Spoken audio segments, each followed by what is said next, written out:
So we're going to talk about our next show, which is going to be Fox is Almost Human. Okay. Which, you know, it's an interesting thing because it is a new show, but it's no. They're all new shows. No. Let me finish the sentence. There was a breath. Yeah, you paused. And I was There like, was a breath. No more breathing, apparently. So it's a new show, but in many ways, it doesn't feel new because it does feel so very fringy. As it was created by J.H. Wyman. It was filmed in Vancouver. It's set in the future. It's got a lot of the Fringe crew. It's got Chris Tilton as the composer. So there's so much about the feel of it, and there's some like nice little moments that feel very, very delightfully. And it's actually part of the shot in a spot, in a couple of spots where Fringe fans will find familiar. But yeah, I mean, I went into that. I was really hopeful.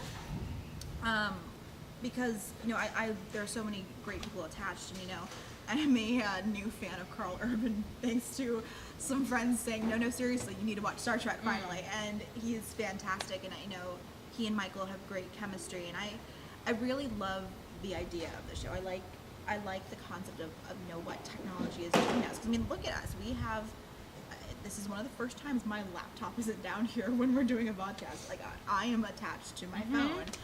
You are attached to your phone, maybe to a slightly lesser degree. I think so. I mean, my laptop for sure. Yeah. Maybe not my phone, but yeah, it's like we have technology with us all Yeah, the of time. course. It's like, you know, it's crazy to think about what technology will evolve to a decade from now, 2 decades from now, 3 decades from now. So, you know, I kind of love the idea of, I mean, the world they've set up is just gorgeous. Like, you know, I know it's just the pilot, but we've also seen some pilots with stunningly terrible special effects. Yes. Whereas this world, it feels like a world. It feels complete. There's some really great, like I watched it on a nice big TV, and there's like really great graphics and settings, and I'm really excited because I like what this show. It feels like it feels like it has a very strong voice already. It feels very movie-esque, and I really liked it, and I really want to see episode 2. see, that's the thing. I mean, I agree with pretty much everything you said, but my love for it is not nearly as strong. And I'll say, I mean, as much as I really liked Fringe in the end, I liked what Fringe became. I didn't really like it in the beginning. Right. And yes, Almost Human is absolutely beautiful and very well written, very well produced, amazingly acted. I just feel like we're taking a few steps backwards, and we're starting it where Fringe started 5 years ago, and it's 5 years later, and I don't want to go back to that procedural feel in a show where, like you said, the themes, technology, and what we become and everything are so great and so above and beyond that I understand intellectually that to sell a show and to hook the audience, sometimes you have to dumb it down in the beginning, but it's not what I want from the show. And I will say, as much as I like the theme of the technology that you brought up, the other part of the premise of the show, I just don't like. It's just not for me. You know, it's not bad. I'm not saying that like they shouldn't be doing it. It's not something I want to watch. The fact that there are these robot partners, and honestly, we can't get too spoilery. It's not a full-on review. Some of the stuff you guys have seen online, and a lot of people have seen beyond the trailer. A lot of people seem to know what's going on with the characters, or maybe they've inferred it. They think they know, but there is a level of robot where it just feels like a really easy story point. Like, sorry, like level of robot systems. No, if it was like a real world situation, if like you and I were like creating a robot, we would never create one like that. And so the fact that like we're just supposed to accept the fact that this happened, and that everybody said, okay, yeah, this is great, and then they had to phase it out because no, it wasn't so great. Like, that to me is just, it never should have happened. And so it's this big leap, and like you have to suspend a lot of disbelief in shows like this.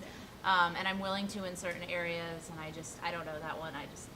It's beautiful, and if it becomes what Fringe became with the mythology being the focal point, then I'll change my tune. But as the pilot alone stands, it's not something I'm super interested in. Yeah, I mean, I'm so fascinated by the connections we make. So it's kind of like, you know, what we saw in Fringe.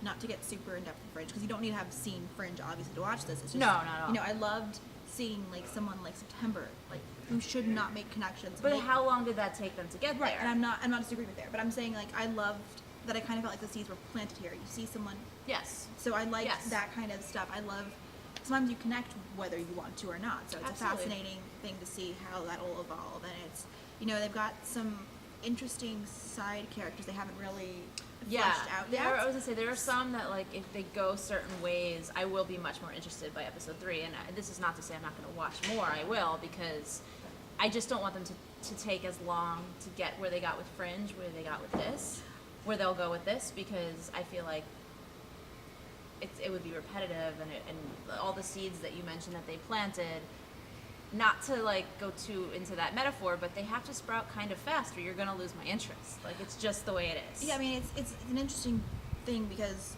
I don't know how fast things will Right, sprout. no.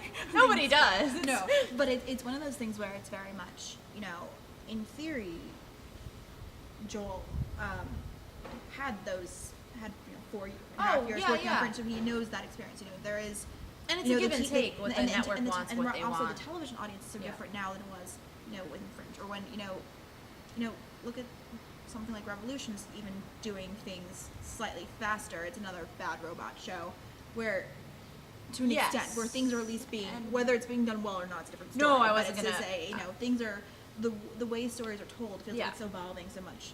Not technology. Right.